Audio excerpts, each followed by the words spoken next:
మీరు అవగాహన చేసుకోవాలి. మీకు మంచి భవిష్యత్తు ఉంది. ఎందుకంటే మీ భవిష్యత్తు బాగుంటే దేశ భవిష్యత్తు బాగుంటుంది. యువత బట్టే దేశ భవిష్యత్తు ఆధారపడి ఉంటుంది. ఒకటి, ఎక్కడైనా ఇబ్బంది కలిగితే మహిళా రక్షకి సహకరించండి. వాళ్ళ హెల్ప్ లైన్ నెంబర్ కూడా ఇస్తామన్నాం. ధైర్యంగా నిర్భయంగా చెప్పండి.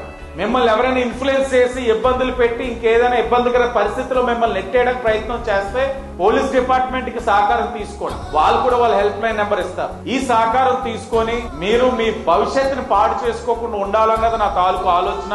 గవర్నమెంట్ పరంగా మేము చేసే కార్యక్రమం మీకు చేస్తా ఉన్నాం, ప్రామిస్ చేస్తా ఉన్నాం. నా ఆలోచన ఒక్కటే, ఈరోజు చెప్పిన ప్రతి అంశాన్ని మీ ఫ్రెండ్స్ కి తెలియచేయండి. వారి భవిష్యత్తు కూడా ఒక స్నేహితులుగా మన బాధ్యత. వాళ్ళకి తెలియచేయండి, ఇదిగో ఇలా చేయడం వల్ల ఈ ఇబ్బందులు ఉంటాయి, ఇలా చేయడం వల్ల ఇవి ఉంటాయి. ఇవన్నీ కూడా వాళ్ళకి అవగాహన కలిగేటట్లు చేయండి. హెల్ప్ లైన్స్ ఏదైతే నెంబర్లు ఇస్తారో వాళ్ళకి కూడా షేర్ చేయండి. తప్పకుండా అందరూ కూడా సద్వినియోగపరుచుకుంటారని